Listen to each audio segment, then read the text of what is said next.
Well, the Clark Park Farmers Market started 3 seasons ago, or 3 years ago, and that was part of the way to get the community involved in more with the garden and to be able to help get financial subsidies for our nonprofit agency, which is Tempe Community Action Agency. And they're the ones who help oversee the garden. And so it costs money to run a garden, and so this helps, is one of the ways that helps us get some money in to support the garden. So the brief history of this is, this was an old pool that was no longer operational, and so they were going to replace the pool. Back in 2008, the economy crashed and the house values dropped, and that's where the city gets their money through property taxes. And so all of that funding went away, and the pool just sat here. And so finally the city decided they got enough money together to do something. And they came to our neighborhood and asked us what we wanted to do with this area.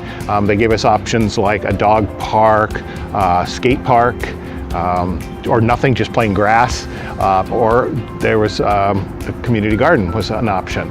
And so the neighbors voted and said we'd like a community garden. So that's how it started.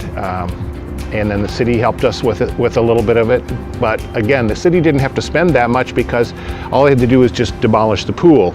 The structural place here is still the same as it was when it was a pool.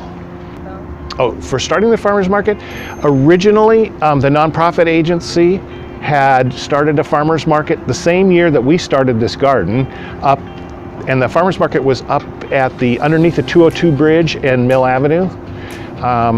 And then it just didn't quite make it because they couldn't have it every Saturday. If there was events going on, they wouldn't have it. And people expect a farmers market to be open every week so that they can come get their produce and other things every week. So they closed it down, but they still had all the tents, tables, all of the cash register, all of the things to run a farmers market were just sitting in a storage. And so we said, well, hey, why not have a farmer's market here? We've got a garden, we're growing vegetables and everything. Let's try it. So we had a lot of the things that we needed to start a farmer's market. We had the contact list of vendors, because as you can see, we have vendors everywhere from, pastry items and produce to jewelry and all kinds of different things, soap. And so we just contacted them and said, hey, would you be willing to come out and do it here in the park next to our garden? And they said, yep, and this is how it started.